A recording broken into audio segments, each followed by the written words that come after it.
तेन त्यक्तेन भुंजी था विषय पर अपने विचार प्रकट करते हुए बता रहे हैं कि धन और संपत्ति की भूख ऐसी है जो कम नहीं होती, अपितु सतत बढ़ती ही रहती है। अंत में मनुष्य थक कर, हाँफ कर, खाली हाथ मर जाता है। वह संपूर्ण जीवन सतत भाग दौड़कर सत्ता और संपत्ति अर्जित करता है, किंतु सुख, शांति और सच्चा प्रेम खो देता है। संपत्ति संचय करने की लालसा में मनुष्य अपनी आत्मा को खो देता है। पृथ्वी पर आकर जिसे पाना है, जिसके लिए जन्म हुआ है, वही खो दें तो फिर संपत्ति का पहाड़ भी मिल जाए तो इससे क्या लाभ हुआ।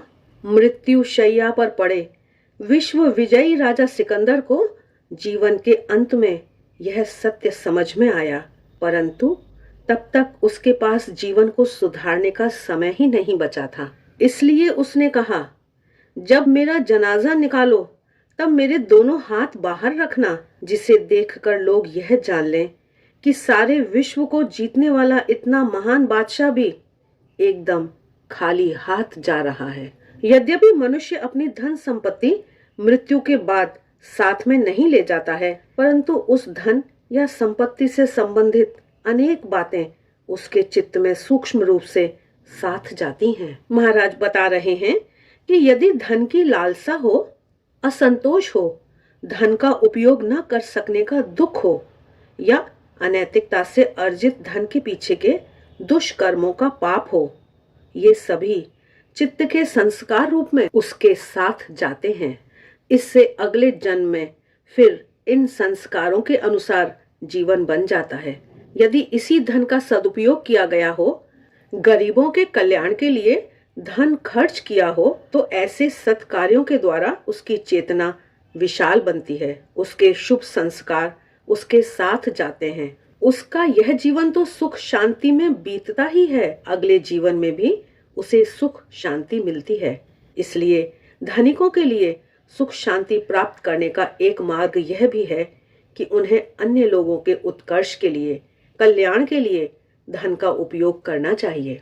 यही मार्ग स्वामी विवेकानंद जी ने अमेरिका के महान उद्योगपति रॉकफेलर को बताया था। स्वामी निखिलेश्वरानंद जी बता रहे हैं कि अमेरिका में एक दिन स्वामी विवेकानंद जी अपने अध्ययन कक्ष में पुस्तक पढ़ने में एकाग्रचित्त थे। यह एकाग्रता ऐसी थी कि कोई सामने आकर खड़ा हो जाए तो भी पता न चले, वे पढ़ने में तल्लीन थे।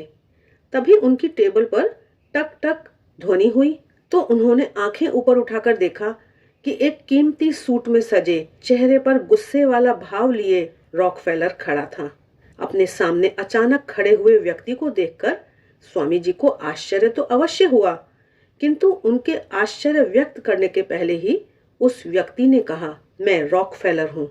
यह कहते समय उसने सोचा होगा कि मेरा नाम सुनकर यह भारत का साधु खड़ा हो जाएगा और सम्मान करेगा, क्योंकि वह व्यक्ति तत्कालीन अमेरिका का सबसे समृद्ध उद्योगपति, पेट्रोलियम उद्योग का राजा था।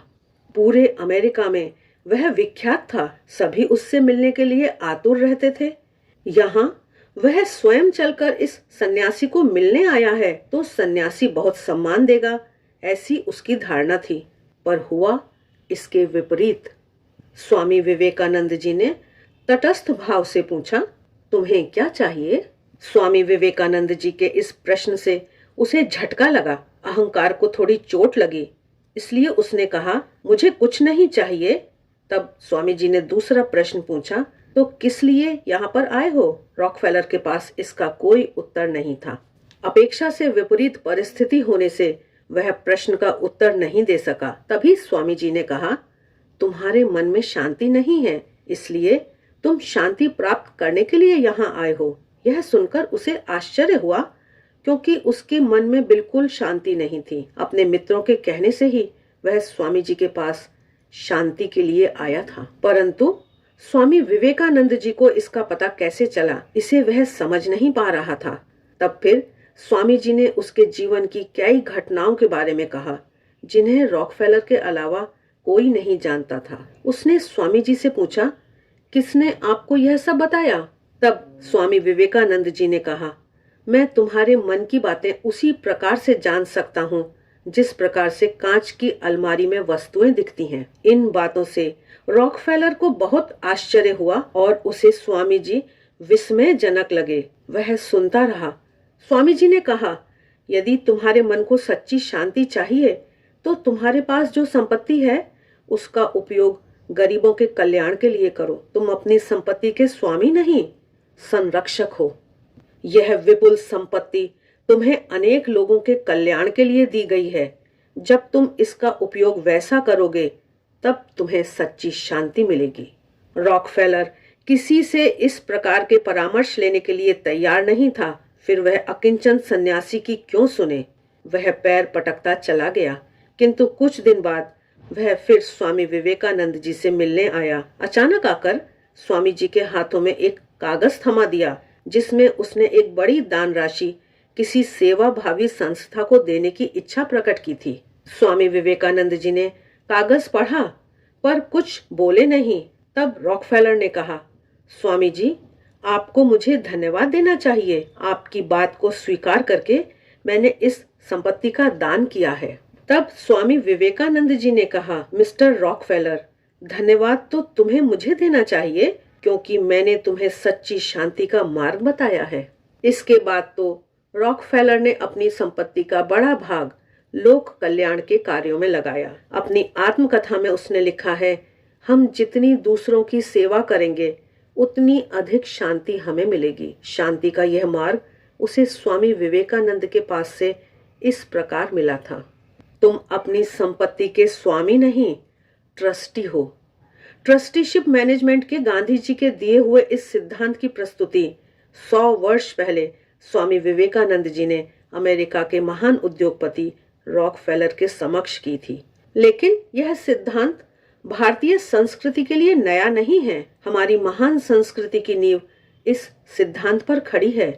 ईशोपनिषद का प्रथम श्लोक ही इस सिद्धांत को प्रकट करता है। ईशावास्यम इदम सर्वम यत् किंच जगत्याम जगत तेन त्यक्तेन भुंजीथा मां गृधः कस्य स्विद्धनम। अर्थात इस जगत में जो कुछ भी है वह ईश्वर से व्याप्त है, इसलिए उसका त्याग पूर्वक उपभोग करो।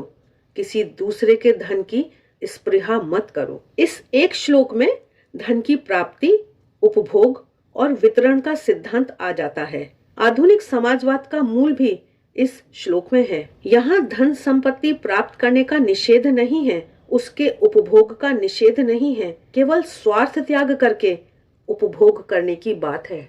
अपने पास जो कुछ है उसमें से दूसरों को देकर उपभोग करने की बात है। अतः दूसरों का छीनकर बलपूर्वक लेने की तो बात ही नहीं रही। दूसरों के धन की स्पृहा अर्थात इच्छा ही नहीं करनी है। अनीति, अनाधिकार, दूसरों का स्वामित्व, अन्य का शोषण करके दूसरों को दुख देकर कुछ भी पाने की बात ही नहीं रहती है। यहाँ तो धन धर्म और नीति के मार्ग से मिलता है, उसमें से भी अन्य को देकर फिर स्वयं के उपभोग करने की मनुष्य धर्म की बात कही गई है। स्वामी निखिलेश्वरानंद जी आगे बता रहे हैं कि हमारी भारतीय संस्कृति के आधार स्तंभ 4 पुरुषार्थ हैं, धर्म, अर्थ, काम और मोक्ष।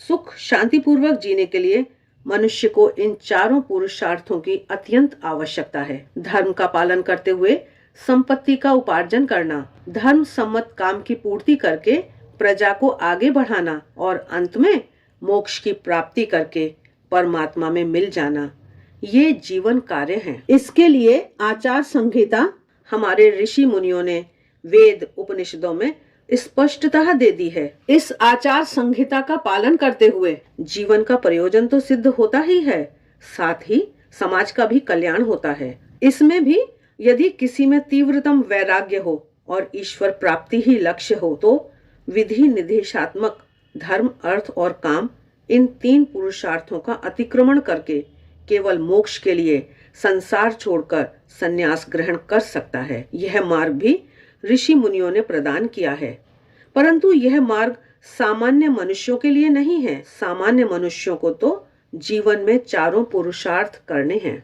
हमारे ऋषि मुनियों ने अर्थोपार्जन, या काम की भी अवहेलना नहीं की है। सबका श्रेष्ठ उपयोग किस प्रकार करना है यह बताया है, जिससे आत्म कल्याण के साथ साथ जगत का भी हित हो। जब तक भारत के लोगों के जीवन में चारों पुरुषार्थ का समन्वय था, तब तक भारत देश प्रत्येक क्षेत्र में महान था।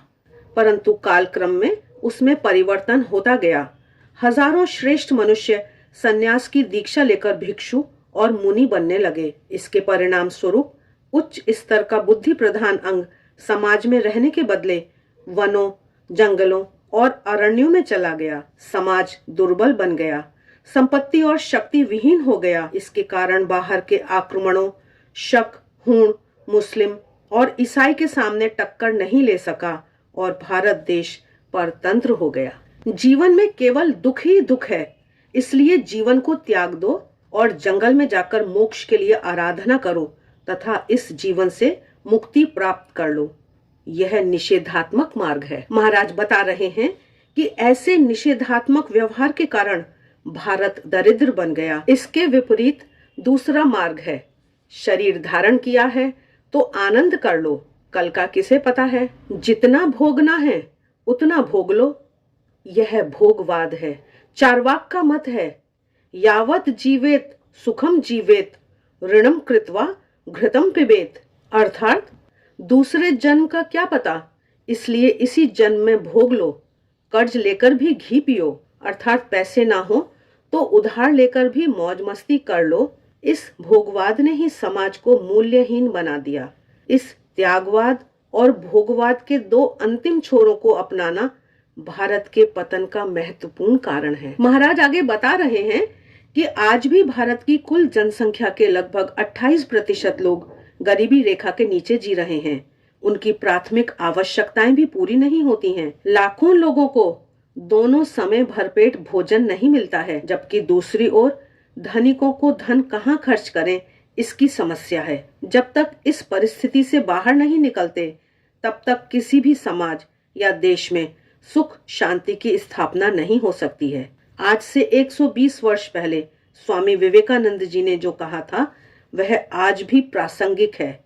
एक पत्र में उन्होंने लिखा, इन सब विचारों के कारण, विशेषकर देश की गरीबी और अज्ञानता के विचारों के कारण सारी रात मुझे नींद नहीं आई। कन्याकुमारी के समुद्र में एक शिला पर बैठकर उन्होंने एक योजना बनाई। हम इतने सारे सन्यासी भ्रमण करते रहते हैं और लोगों को धर्म उपदेश देते रहते हैं, यह निरा पागलपन है।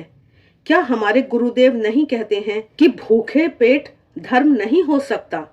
दरिद्र लोग पशुवत जीवन जी रहे हैं, उसका कारण केवल अज्ञान है। हम युगों से उनका शोषण करते आए हैं, उन्हें पैरों के नीचे कुचलते आए हैं। इस दरिद्रता को दूर करने के लिए धनिकों को त्याग और सेवा का आदर्श चाहिए। यह बात स्वामी विवेकानंद जी ने प्रेम पूर्वक बताई है। भारतीयों की आत्मा को झकझोरते हुए उन्होंने कहा था, हे भारत, तुम मत भूलना कि तुम्हारी नारियों का आदर्श सीता, सावित्री, दमयंती हैं। मत भूलना कि सर्वत्यागी उमानाथ शंकर तुम्हारे भगवान हैं। मत भूलना कि तुम्हारा विवाह, तुम्हारा गृहस्थ आश्रम, तुम्हारा धन, तुम्हारा जीवन इंद्रिय सुख के लिए, तुम्हारे व्यक्तिगत सुख भोग विलास के लिए नहीं है। मत भूलना कि तुम जन्म से माता के लिए वेदी पर बलिदान के लिए रखे गए हो।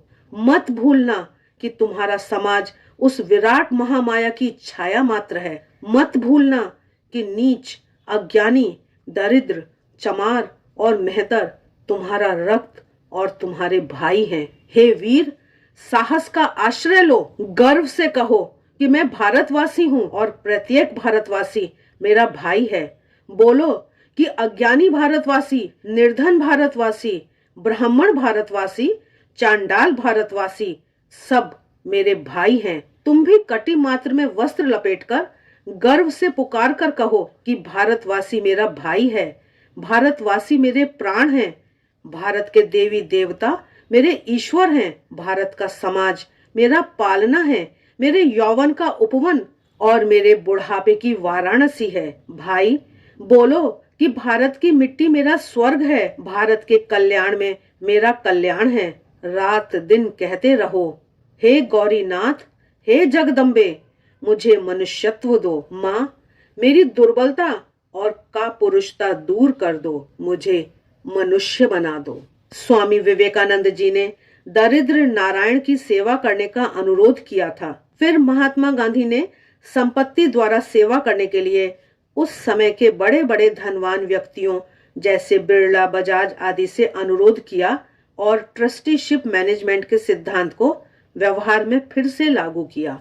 आज विश्व के सबसे अधिक धनाढ्यों में से एक माइक्रोसॉफ्ट कंपनी के चेयरमैन बिल गेट्स ने अपनी संपत्ति गरीबों के कल्याण के लिए दान में देने की घोषणा की है। इस दान की प्रेरणा उन्हें भारत में आने के बाद हुई। वे प्रतिदिन सोने से पहले स्वामी विवेकानंद जी की पुस्तकें पढ़ते हैं, यह उन्होंने समाचार पत्रों में बताया है। संपत्ति द्वारा जन कल्याण की भावना का उदय इन पुस्तकों के पठन से उन्हें हुआ, ऐसा कह सकते हैं। महाराज आगे बता रहे हैं कि साम्यवाद पर आधारित अर्थतंत्र कितना खोखला है और उससे सामान्य जनता कितनी दुखी होती है, यह रूस की निष्फलता से सिद्ध हो गया है। दूसरी ओर पूंजीवाद पर आधारित मैनेजमेंट भी निष्फल होता जा रहा है। पिछले दिनों मैनेजमेंट के अमेरिका के सुविख्यात सलाहकार पीटर ड्रंकर ने एक लेख लिखा, क्या पूंजीवाद का अंत होगा? पूंजीवाद के राक्षस ने आजकल अच्छे खासे उद्योगों को मंदी के गर्त में धकेल दिया है। विकसित देशों को भी बेकारी का प्रश्न सता रहा है। इसलिए अब विश्व के देश उद्योगों की समस्या का स्थायी समाधान करने के लिए भारतीय मैनेजमेंट की ओर मुड़ रहे हैं। 1 अगस्त 1999 के टाइम्स ऑफ इंडिया में एक लेख आया था जिसमें लिखा था कि समग्र विश्व में वैदिक प्रबंधन एक नया मंत्र बन गया है। प्रबंधन में भारतीय प्रबंधन को 4th वेव कहा जाता है, जिसमें पहली लहर थी ब्रिटिश प्रबंधन, ब्रिटिश मैनेजमेंट की, दूसरी लहर थी अमेरिकन मैनेजमेंट की, तीसरी लहर आई जापानी मैनेजमेंट की और अंत में चौथी लहर आई है भारतीय प्रबंधन की, भारतीय मैनेजमेंट की, वैदिक प्रबंधन की। शेष सभी मैनेजमेंट में पैसा तो मिलता है पर शांति नहीं मिलती है। अब लोग ऐसी कार्य प्रणाली चाहते हैं जिसमें शांति और समृद्धि दोनों मिले और यह केवल भारतीय प्रबंधन में ही मिलती है।